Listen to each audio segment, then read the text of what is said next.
Last time on the Skip and Josh podcast. I guess, like, if you had to draw the line in the sand, right, and say, Skip, are you a purist or are you, like, a progressive, you know? I lean towards the purist side, where, like, same thing with, like, the DH business. Pitchers should just learn how to freaking hit. Like, it would solve everything if they could just hit a little bit. And by the way, all those pitchers, when they were in high school, were the best hitters on their team. Every single one of them. You're listening to the Skip and Josh podcast with Skip Sherman and Josh Obadia.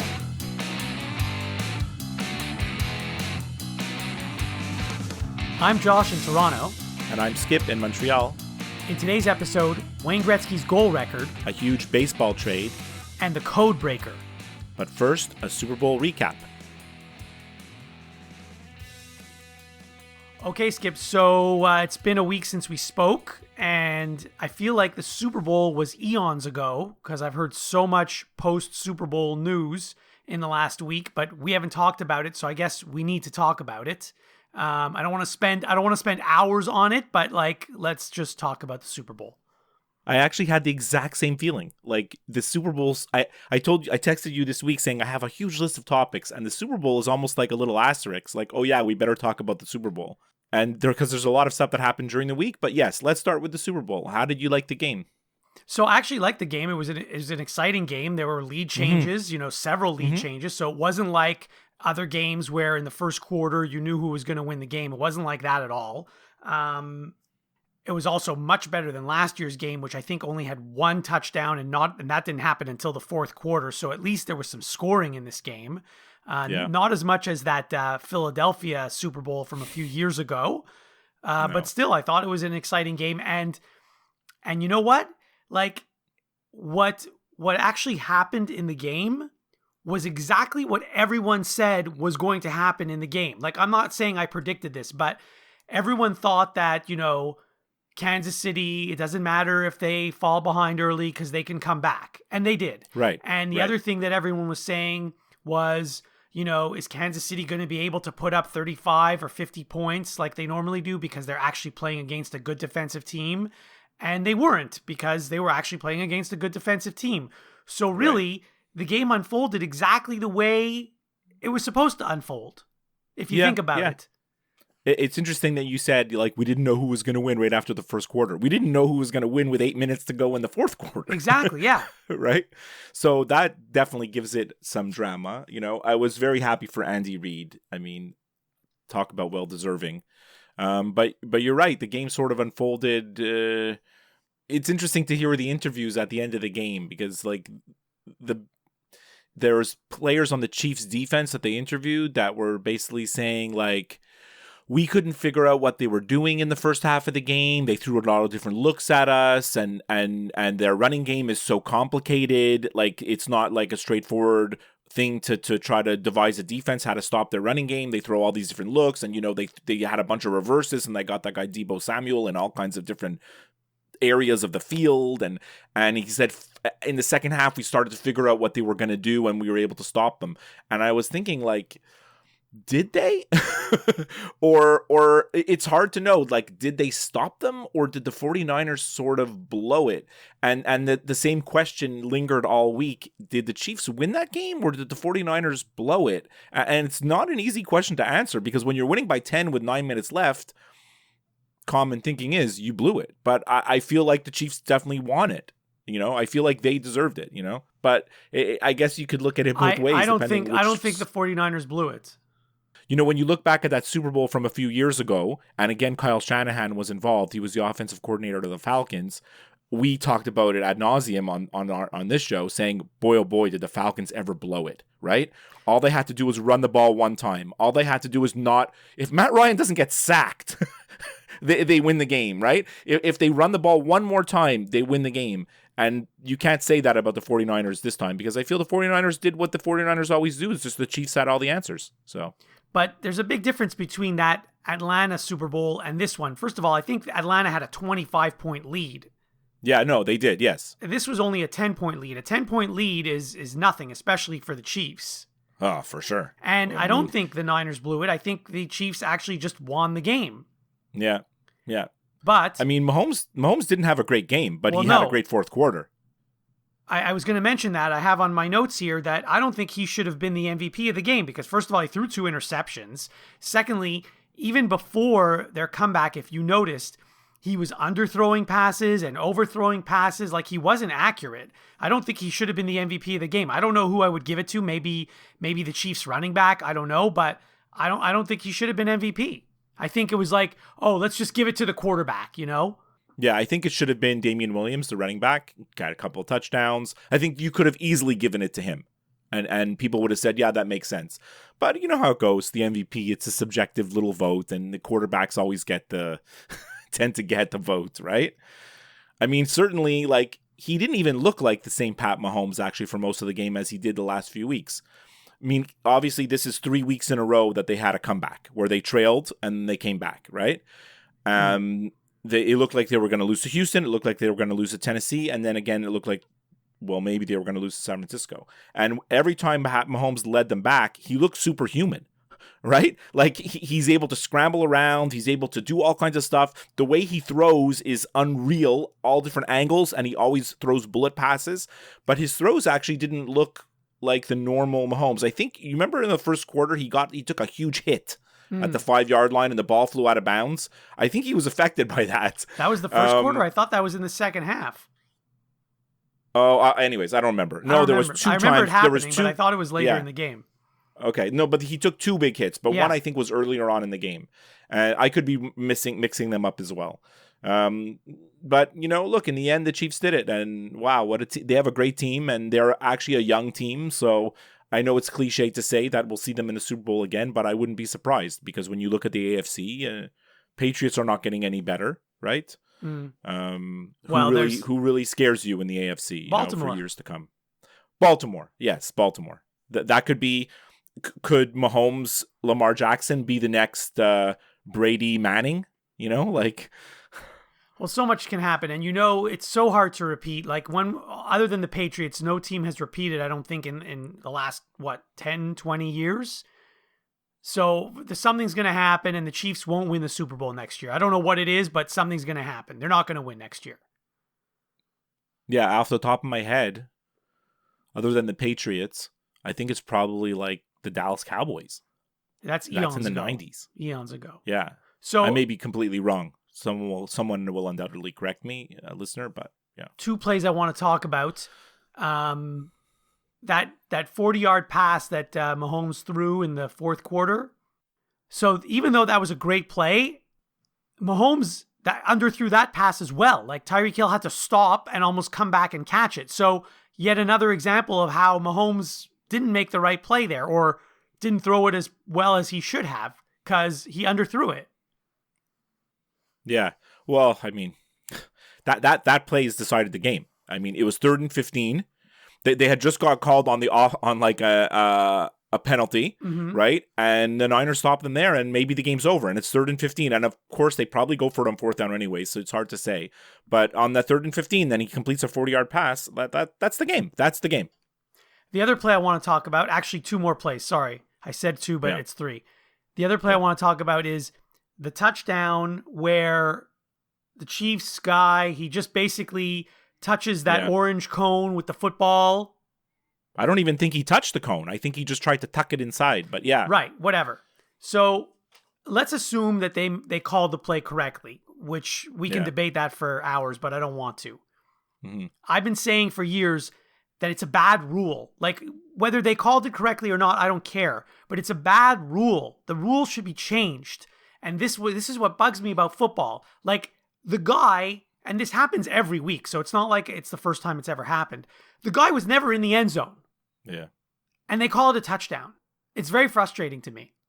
The rule should be changed. You should have to be in the end zone for it to be a touchdown. Simple as that.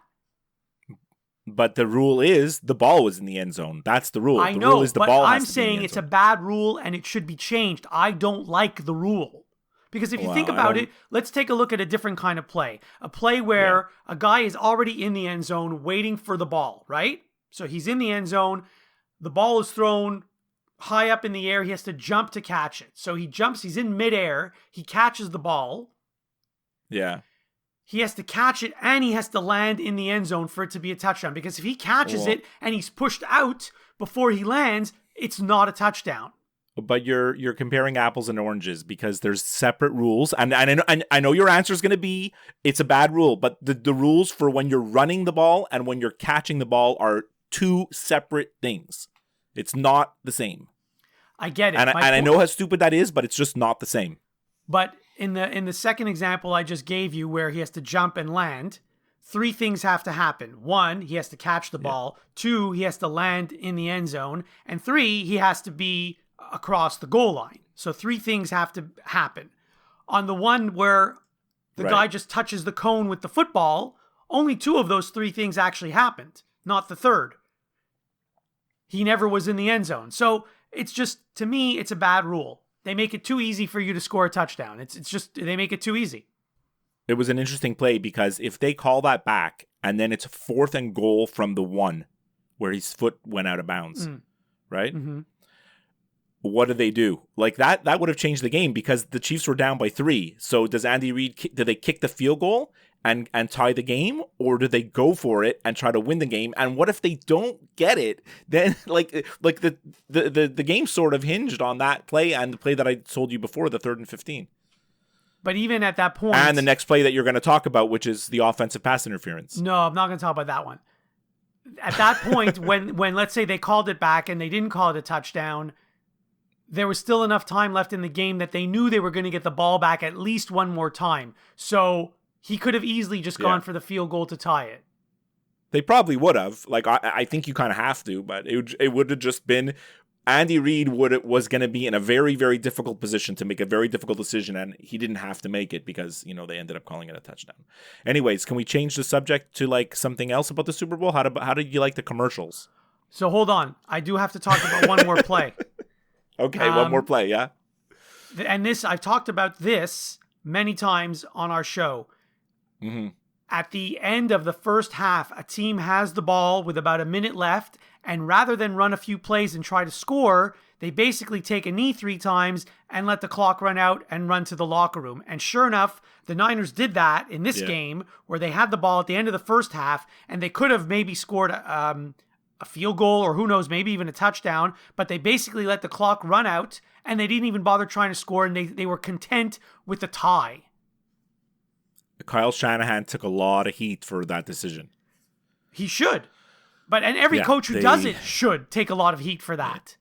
Yeah, Andy Reid is the one that over his whole career, spanning 25 years, has been the guy that they said doesn't know how to manage game time. But that wasn't the case at all. So I just found that interesting. Anyway, and listen, it happens every week in the NFL. It's not like it just happened in the Super Bowl. But like, I still don't understand it. You have time to run plays.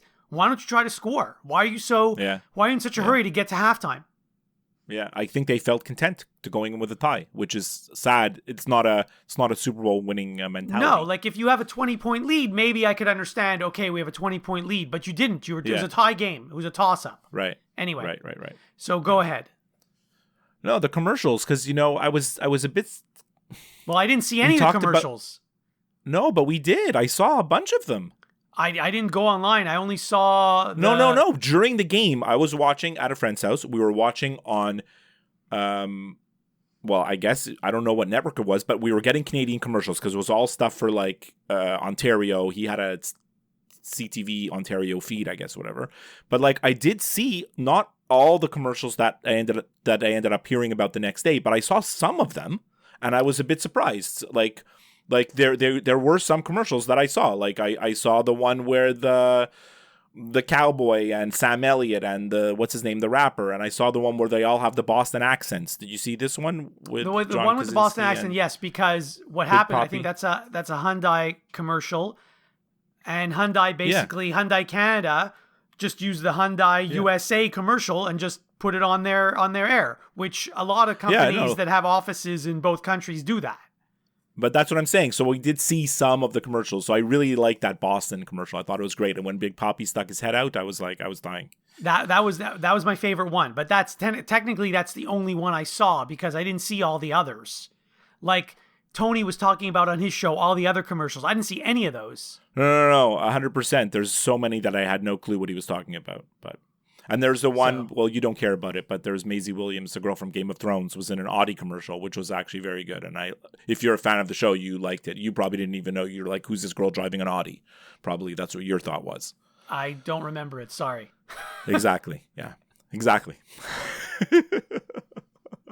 All right. So that's the Super Bowl.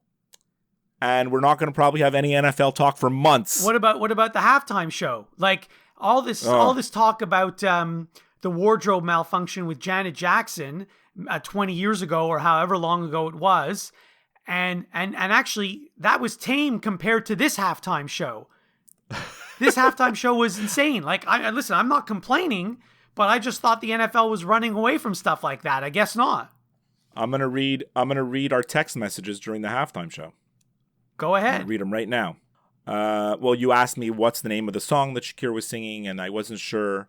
And then I asked you. This is exactly the text conversation, and I could put a screen grab of it on our website.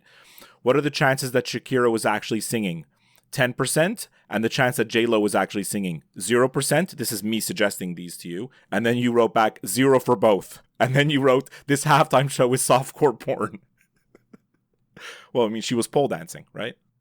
Yeah, again, like, whatever. They can do whatever they want. Yeah. I guess there weren't, I don't know that I didn't hear any complaints from anybody like you did when there was like the outraged people that are going to be outraged over anything, saying, what are these women doing dancing half naked? And how come, this is sexual exploitation? And like, there's all this stuff, but like, they can do whatever they want. And then there's other people, like the kids are watching. I mean, come on, give me a break. The kids are watching, like. And then, by the way, a few days ago, I just actually thought it was actually one of the more entertaining. It was one of the more entertaining Super Bowl halftime shows in a long time. Yeah, it was entertaining. So I have no problem with it. A few days ago on YouTube, Shakira posted how to all the dance steps that she used at the Super Bowl. She posted it on YouTube. Shakira. By the way, she's a fantastic dancer. I was really impressed. Yeah, she is. Yeah, like I said, I don't think there was actually a word actually sung. Your daughter might have even liked the Super Bowl because of that. Actually, she did. She when I came home, she said to me, she's like, "Oh my God, Shakira was amazing. I didn't know she was such a good dancer." And my daughter, being a dancer herself, made the greatest comment about Shakira's performance. She's exactly what she said. And then any of the haters of the Super Bowl halftime show, all they have to do is listen to this one comment from my daughter saying, "Oh my God, she looked like she had such an amazing time on stage." Like she looked like she was having so much fun up there. And that's all that matters when you're a performer. Yeah. So. All right. Next.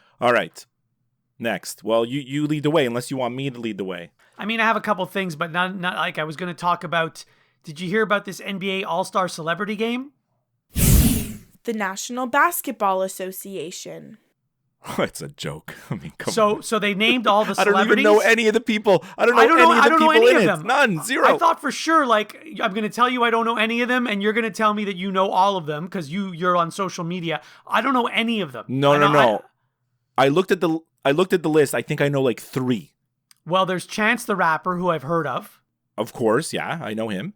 Although if he walked down the street right by me, I wouldn't know that it's him because I don't know what he looks like. Of course. I know the chef, Jose Andres. Never heard of him. And I know Ronnie 2K because my son plays NBA 2K. He's a NBA 2K YouTuber. And that's it. And I know the coaches, Stephen A. Smith and Michael Wilbon. The coaches I know. That shows you how old I am. I know the coaches. I don't know the players. Anyways, I'm not even going to watch that, so it doesn't even matter. Well, there's more chance that I watch the celebrity game than there is the actual game. No, I won't watch the actual game at all, but I will watch the 3-point contest and the dunk contest. Well, actually, the 3-point contest. I think that's interesting and fun to watch. Anyway, enough of that. The other basketball note I wanted to mention is... uniforms. So, I've watched a few Duke games this year, okay? Yeah. And it seems like every time I watch, and I've only watched 6 Duke games all season long? Uh-huh. And they have 5 different uniforms. I mean, most teams have 2 different uniforms. You have your white uniform and your dark uniform. Yeah. So Duke has white, they have blue, but they also have black, and they also have gray. And then last game, they used this it looked like a shiny blue uniform where the Duke letters were in this really old-fashioned font. I mean, it looked kind of interesting, but it seems like every time I watch, they have a different uniform. It's because you were so shocked. You texted me, what are these uniforms? And I wasn't even watching the game. But like I said, you're on a disadvantage because you're not on social media. But like the Duke men's basketball Instagram account was hyping up that new uniform the whole week, how they were going to unveil it, you know? So I think it's okay, whatever. But big game tonight. Yeah, Duke UNC. Well, it's not so big. Like Duke should win easily. UNC's not good this year. UNC actually is probably not even going to be in the tournament this year. That's how bad they are. Yeah, they probably won't. Unless they win the Well, ACC it's going to be very hard for UNC to make the tournament because their record is like 500 at best, right? Yeah. And they're in such a low position in the ACC that there's no way that the tournament will take like 9 ACC teams into the tournament. Like that just doesn't happen, you know? Right, so, like the ACC isn't good this year. It might only take 3 teams. Yeah, or 4 or 5, but then even then North Carolina is not gonna be in. Well, if North Carolina wins the ACC tourney, then they're in, unfortunately. Yeah, but come on. I mean, that's a miracle. No? By the way, another uniform note when it comes to basketball. Mm-hmm. So Zion Williamson, in his NBA career, has played, 6, 7, 8 games? I don't even think he's played that many. 5 or 6, right. Yeah, something like that. Yeah. And I don't think he's worn the same uniform twice yet. Well, that's the NBA. You know, they have all these crazy uniforms, right? So there's like, another there's example no home and away of too many uniforms.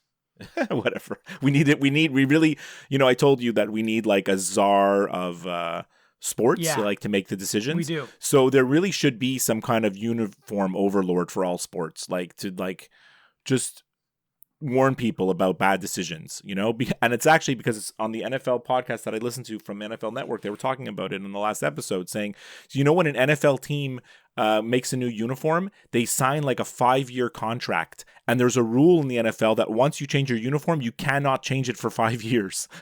That's a good rule. Like, yeah, it is a good rule. But the thing is, when you make a bad decision, now your fans and everybody watching your team on TV have to suffer with these horrible uniforms, right? There should be a clause that like sort of lets you say, okay, like a one time, like, okay, I'm allowed to like back out of this deal because like clearly we made a mistake, you know? So Major League Baseball. So what I really wanted to talk about was baseball. Yes, it's on my list. I sent you a bunch of links this week.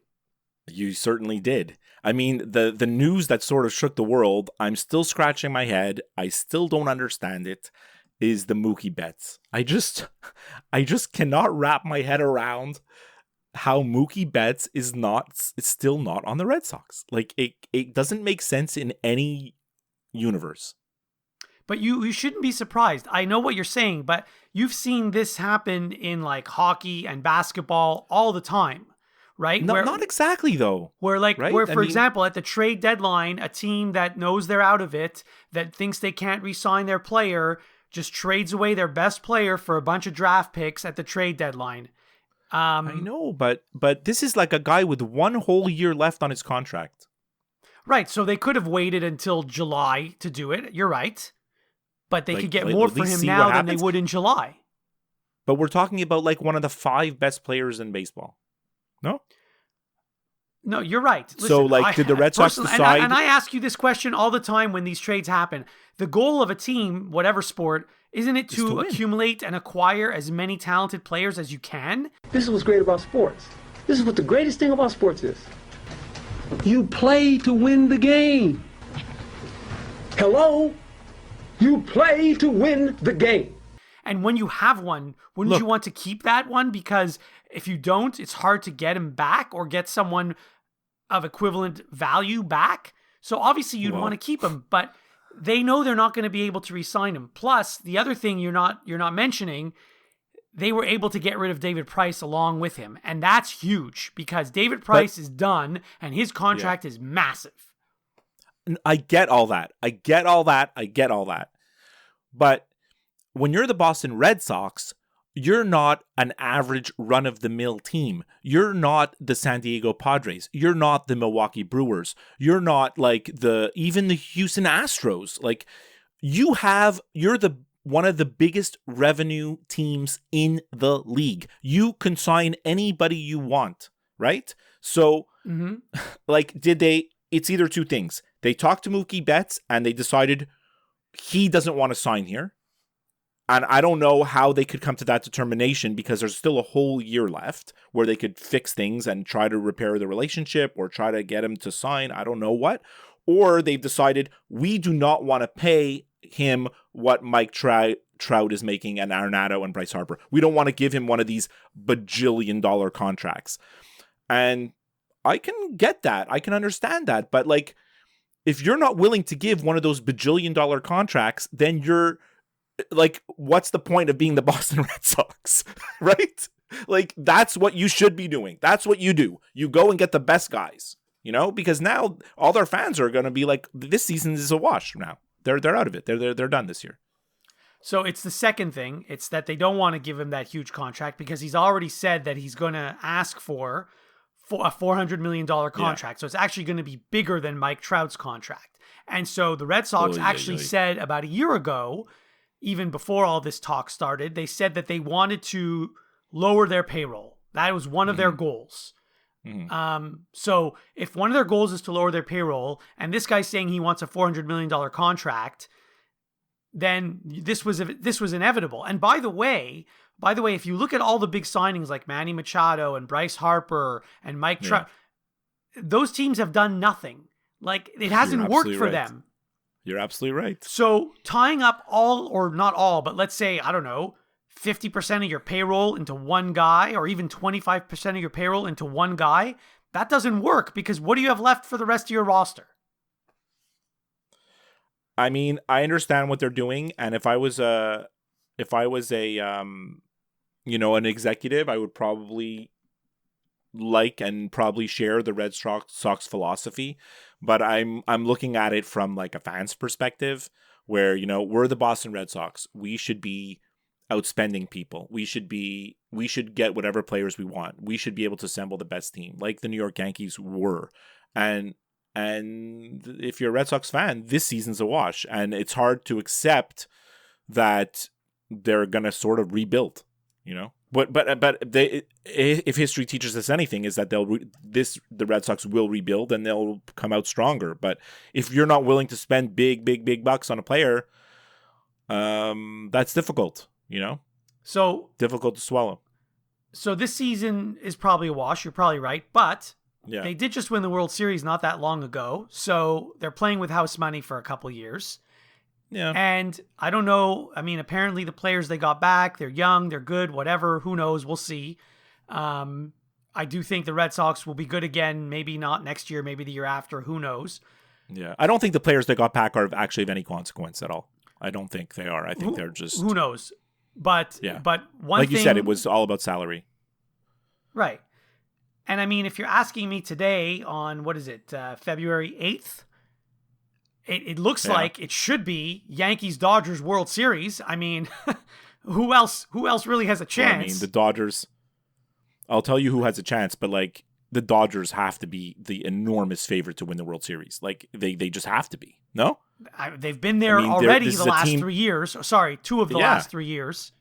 I mean, they basically have been in the World Series they've been contenders already for the last 5 years, and they fell short several times, just barely.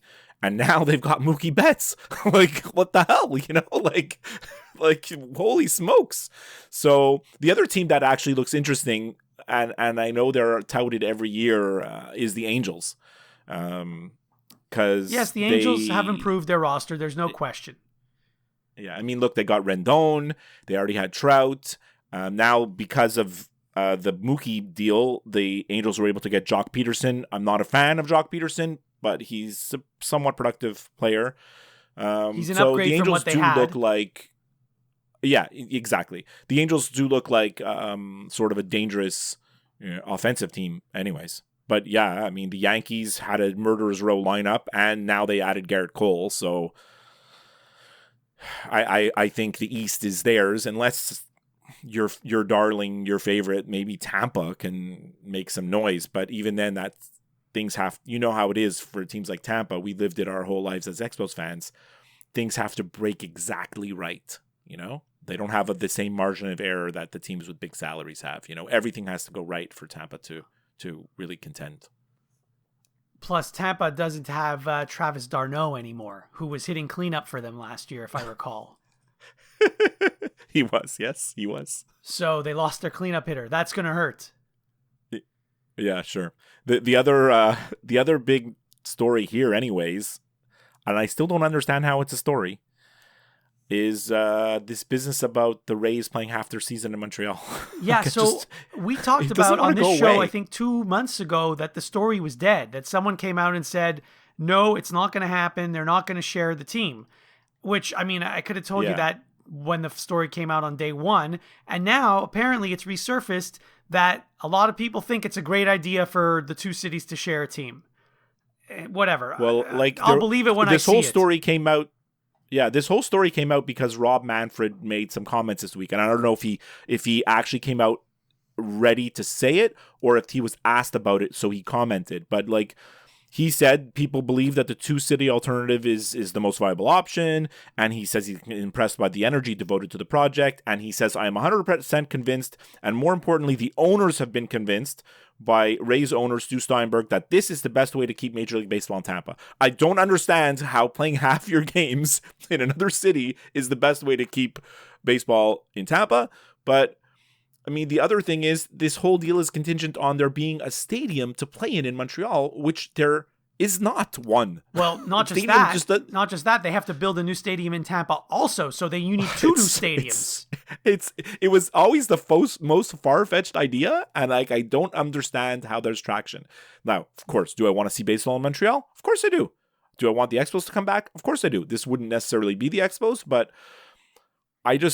it baffled me. When I saw all this stuff this week gaining momentum and people talking about this, I was just like, how come this doesn't just go away? Like, I don't get it. And to me, it has to be some kind of posturing by Major League Baseball and the Rays owners to figure out something about the future of to me, the whole thing is just one of these like threats that they throw out there, like we might do this, you know. I don't know. I really don't know. Okay, so the whole thing is weird. Two things, because I think, if I'm not mistaken, the lease that the Tampa Bay Rays have in Tampa goes until 2027, if I'm not mistaken.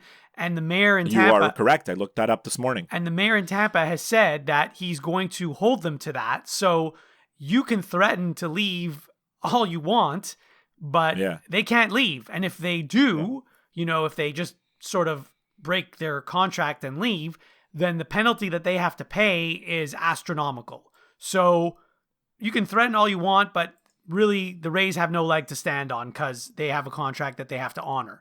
The second thing I'm going to say is the only reason the whole sharing of the team makes any sense is because it's really all just supply and demand. So basically, if you're going to, instead of have 80 home games, now you only have 40 home games, 40 in Tampa and 40 in Montreal. Let's say they split it 50-50, whatever. So now there's less games in each city. Well, there's less in Tampa. There's more in Montreal because now it's going from 0 to 40. But basically, when there's less games, there's a higher demand. So you don't have to try and sell 80 home games. You only have to try and sell 40 home games, which is much easier to do. So from that perspective, it does make sense. But having to build two brand new stadiums does not. And having fans argue over whose team it really is, it does not. What would happen if they made the playoffs? I don't know. They probably have to play the playoff games in Tampa because, you know, the weather in October in Montreal isn't great. That's true. So, I like your supply and demand thing. It makes perfect sense because you'd figure that all the 40 home games here in Montreal would be sold out or extremely like full. Right? At least in year one, for sure. And for sure in year one. And then you'd figure that you're right. You'd figure that if they only have 40, half the games that they normally had in Tampa, maybe the stadium would be a little more full there. Right. Like if fans realize, I can't go to games in August and September. Well, then maybe I better go to games in, April and May. Yeah. I don't know. I guess, look, we're going to keep following this, but I just don't know where it's going. Right. That's my thing, thing, I told you, I think there's still a 5% chance that Montreal gets a team back at best. So I'm not holding my breath. Yeah. Okay. But I did want to talk about this whole, the Houston Astros thing again. Because I read that article you sent me today with Codebreaker. Yeah. So there's actually some kind of Excel software called Codebreaker. I don't know. Well, no, I think the guy made the software out of Excel using, a bunch of million formulas, right? Right. Yeah. So, I mean, good for him. And I'm surprised more people don't do this because, you're always trying to get an edge on your opponents. And to be honest, I don't have an issue. I don't think that this is even, if you want to sit there and watch past games of teams and try to figure out what one finger means, what two fingers mean, what three fingers means, I think that's allowed. That should be allowed. Because if you're going to sit there and do research, go ahead. Yeah. I mean, the part with, banging on the garbage can, I completely disagree with that. But if you're trying to get an edge on your opponent, I don't have an issue with that. It's interesting because it's like, where do you draw the line, right? And you've just drawn the line for you. And I agree with you. That's where the line is. But as a major league player or coach or front office person, they haven't told you where the line is. Like Major League Baseball hasn't told you this is where the line is. Well, they said you're not allowed to use technology.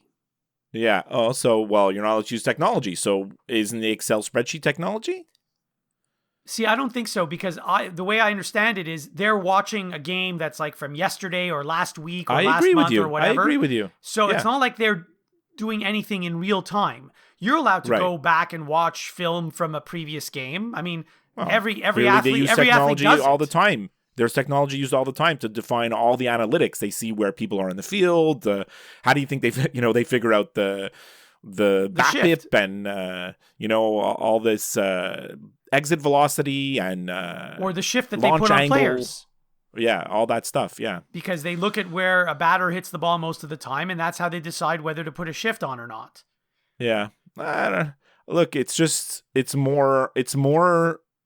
This story that you sent me about Codebreaker is it's never going to end. Like, and part of the problem is that the Astros never apologized, right? No, they didn't. And by the way, did you see the interview with AJ Hinch yesterday on MLB Network? No. Okay. What did he say? So it's a long 25-minute interview. You should watch the whole thing. Okay. So it kind of annoyed me a little bit. And if you watch it, you'll understand. For one thing, he keeps saying we, as if he's still an employee of the Astros, as if he still works in baseball, but he doesn't. Right. And he may never again. So the fact that he kept saying, like, we need to get better, talking about things in the future. You want to say that we made a mistake in the past, fine, because it was, at the time, you were part of the team. But he's not part of the team going forward. So when he says we need to get better, no. The Astros need to get better. You're not part of the Astros anymore. So that's one thing that bugged me. The other thing was he was asked some good questions, but he never really answered any of the questions. They asked him, is your 2017 World Series title tainted? He didn't say anything. He basically said, that's a fair question. I could see how people would ask that question. People are going to have to draw their own conclusions. That's a terrible answer. That's basically not answering the question. And then this is something else that I heard. And again, you hear a lot of things. Who knows what's true and what's false? But you heard, I'm sure, that AJ Hinch on 2 separate occasions, he was pissed off and he busted the monitor. Like he took a baseball bat and smashed the monitor in the clubhouse that was telling them, what the signal was, right? You heard that story? Yes, I've heard that, yes. So everyone has assumed that he busted it, basically saying, I don't like this. I don't want you to do this. I'm busting this. Right. That's the context that I read it. In the one article that I read it was like he was against this, so he went in and he smashed it up. He's like, we shouldn't be doing this. But I don't think that's the case, right? Well, what I heard yesterday was, and again, who knows how much of this is true, the reason he busted the monitors on those 2 occasions is because it didn't work. They got the signal, they relayed it to the batter, but the batter struck out because they got the wrong signal or they relayed the wrong information and it didn't work. Yeah. So he was pissed off, and that's why he busted the monitor. I have news for you. The batter can still strike out even when they do know what pitch is coming. Correct. Anyway, so whatever. So him busting the monitor means nothing. Right. The National Hockey League. We have to talk about Alex Ovechkin for a minute because this guy's insane. He got another hat trick this week. It seems like he gets one every week. Yeah. Way back, everyone said that there's no chance that anyone's going to break Wayne Gretzky's record of 894 goals. I think Ovechkin is on a mission to break Wayne Gretzky's record. I'm not saying he can do it, But if anyone can do it, it's going to be him, because he's less than 200 goals away. And I know that's a lot of goals, and he has to play for at least, 5 more seasons, probably, if he's going to do it. But I mean, if you keep getting hat tricks on a weekly basis, and I know it doesn't happen every week, but this week it happened in less than 5 minutes. He scored 3 goals. Right. This guy's unreal. He's just unreal. Look, he's 34, right?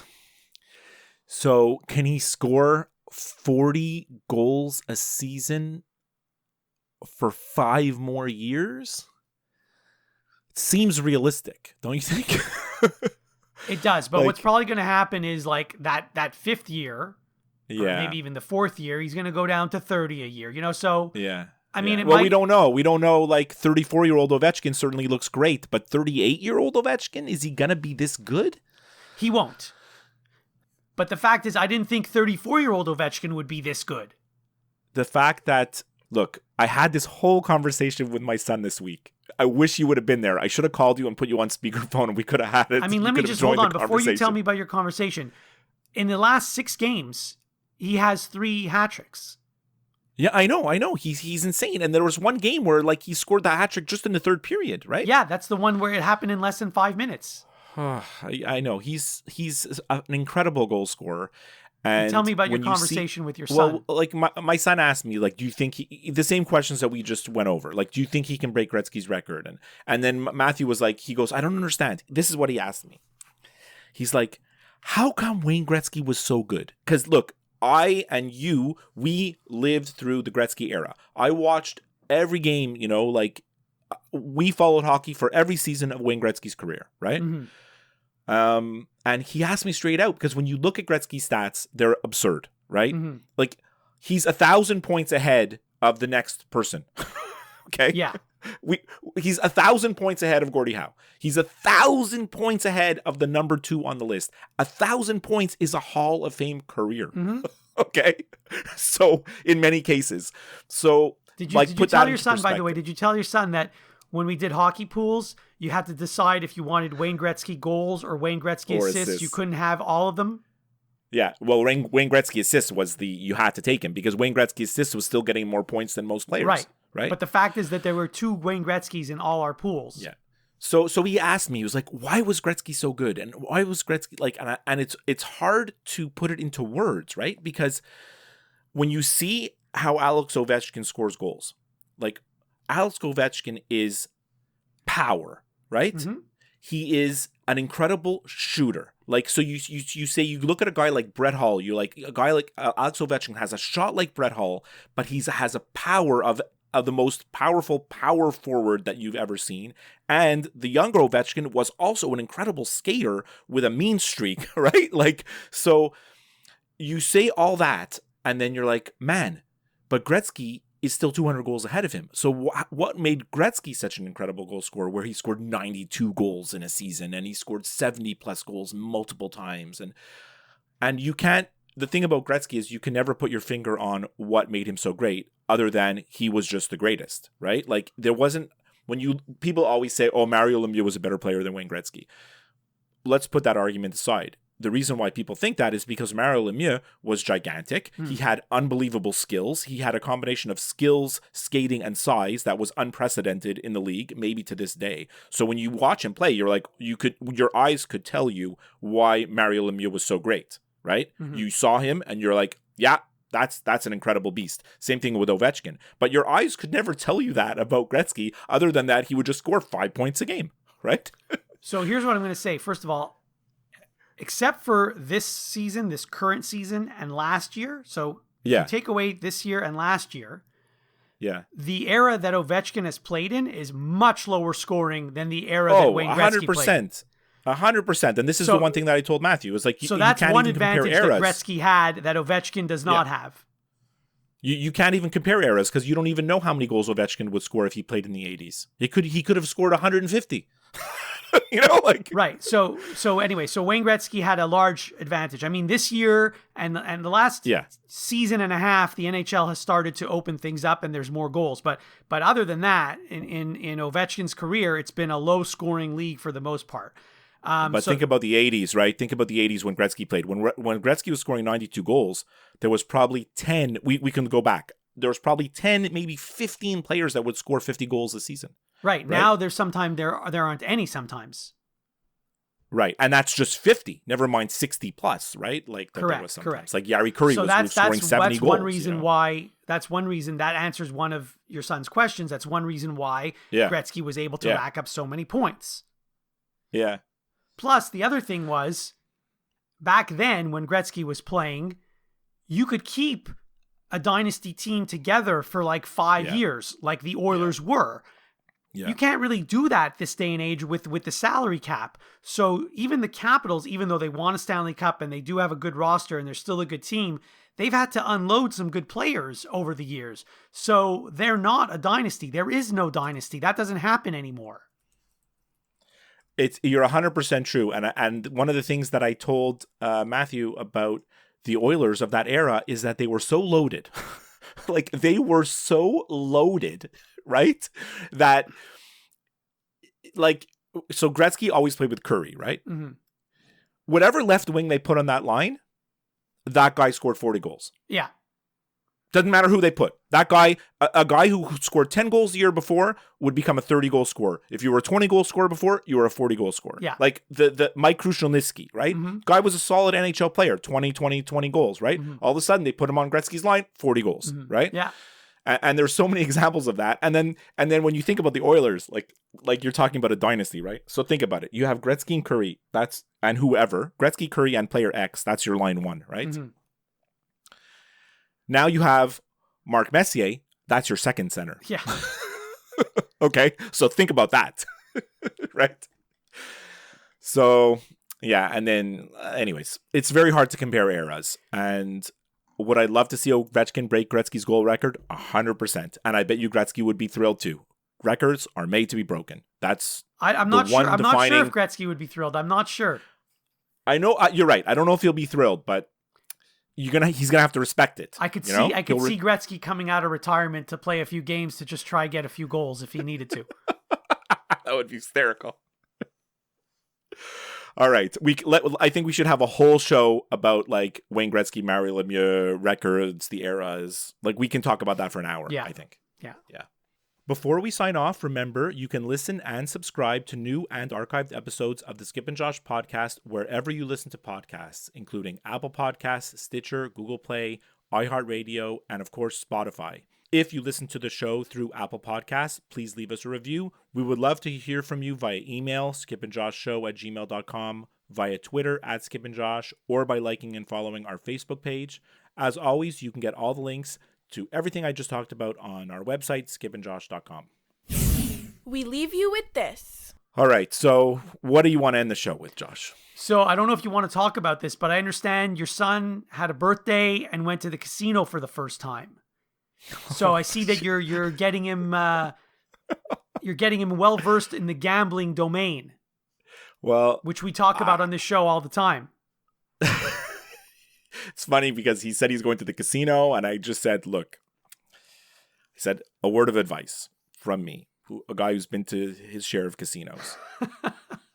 And I'm not like crazy, but I've been to my share of casinos. Like I said, when you go to the casino, you're going to lose. And he looked at me dumbfounded. Like, what do you mean I'm going to lose? How do you know? How do you know I'm going to lose? Don't people win money? And isn't there a good chance I'm going to win? And I'm like, look, buddy, the casino exists to take your money. The casino is not there to give out welfare. They are there because they know that the majority of people lose. It's not, the odds are not in your favor. And that's the point of the casino. So sure enough, I texted him at around 1:00 in the morning. He wasn't home yet. And I said, how's it going? And he said, I was up so much and then I lost it all. Of course. And then when he came home the next day, we talked about it. I said, what you got to do is whatever your winnings are, you take your initial investment and you put it in your pocket and you don't touch that. So be once you're up, you got to like be smart about it. And look, it's the first time he's at the casino. I did stupid stuff too when I went in those days, so. Anyways, that's the story of the casino. It's actually the best thing that could have happened to him because now he might not go back. he'll know. Well, and if he does go back, he'll know that once you win, you put a little. If you start with $40 and all of a sudden you're up 150, well, take the original $40 and put it in your pocket, and don't lose that, which is exactly what happened. Anyways, I have a couple of small things I wanted to talk about here at the end. Go ahead. The Ringer. You're not a listener, but I am certainly a listener of almost many of the Ringer podcasts. I didn't realize there was 30 of them. So it's the Bill Simmons Network, and they were purchased this week by Spotify. So, which I don't quite understand because, yeah, I mean, couldn't you already get it through Spotify?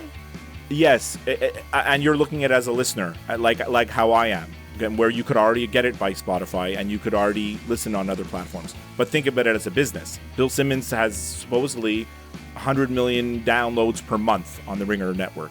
So the Spotify wants to blow that up and make it bigger, I guess. I don't know. I'm not sure. I just hope that as a listener, if they start charging, if I need to have Spotify Premium to listen to certain Bill Simmons podcasts, I'm not going to listen. I'm just not going to listen. Well, hold on. And Spotify already, you have to pay for it, don't you? No, but the podcasts, there's a free tier of Spotify. There's the free tier and there's the regular. Like our podcast is available on Spotify. You don't have to pay for it. You don't have to be a Spotify. You can have a regular free Spotify account to listen to the Skip and Josh podcast. Really? I didn't know that. I thought if you wanted Spotify, you had to pay for it no matter what. Spotify has two versions. There's like the ad-based and the non-ad-based, so.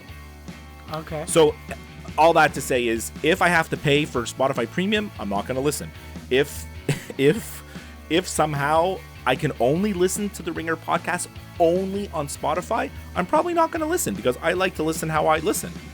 I like Overcast or whatever, whichever app you choose to use. I like to listen to all my podcasts in one place. I'm not going to start switching around, just for this.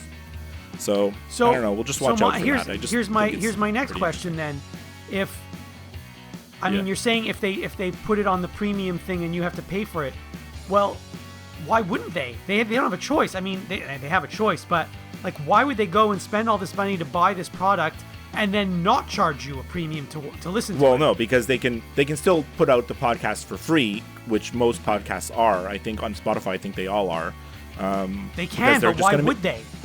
The ad revenue. They're gonna have the 100 million downloads per month that they're going to have all the ads. And now Spotify makes the revenue. The Ringer doesn't make the revenue anymore. Spotify owns the business now. Right? Okay, but like Bill Simmons basically said, I'm going to give you all my stuff and you give me how many millions of dollars. It's not clear how much he got for the transaction.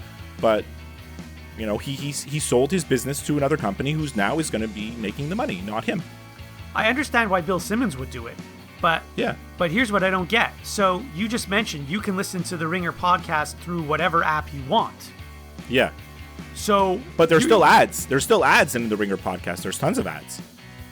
Okay, I thought you meant the ads that are on the screen on your phone when No. I mean ads Spotify in the podcast. No. I mean ads in the podcast. The reads, what he reads or what he puts before or at the end. And, which you can, there's still a lot of revenue there. Which you can fast forward through those ads easily. You can, but supposedly the Ringer, Forbes said the Ringer network made, hold on, I have it here. I had it, I just forgot it where it was. Supposedly they made $15 million in ad revenue in 2018. That was the Ringer. So. Okay. But I mean, sounds like a good business. you're gonna continue listening to it through your regular app. I am, and if it's not in my regular app, I'm not going to be happy. Right, but I mean, I could see Spotify saying, you know what, we just paid millions of dollars or billions of dollars for this. So if you want to listen to it, you have to listen to it through Spotify. You can't listen to it through iTunes. You can't listen to it through any of the other apps. I could see them saying absolutely. That. I could see that happening, and I think if they did that, we're gonna see. We're gonna see what happens to the Podscape podcast universe, right? Because this is a big deal, right, in the podcast world. It's a big deal in my world, to be honest, because I listen to so many of the shows. So I really hope that nothing changes, in terms which begs the question, in terms of how I'm able to listen to and the content and everything. Which begs the question, when we put our podcast on Spotify, why didn't they give us any money? You're absolutely right. Like, we just gave it to them for we free. Don't have We're the 100 foolish. million. We don't have the 100 million downloads per month required. We should have negotiated better. Yeah, I think you're right. Anyways, all I have to say is go check out the Skip and Josh podcast on Spotify. Yes. All right, I have another little tidbit. I'm going to leave it for next show. Okay. Good talking to you, Josh. I'll talk to you next week. All right.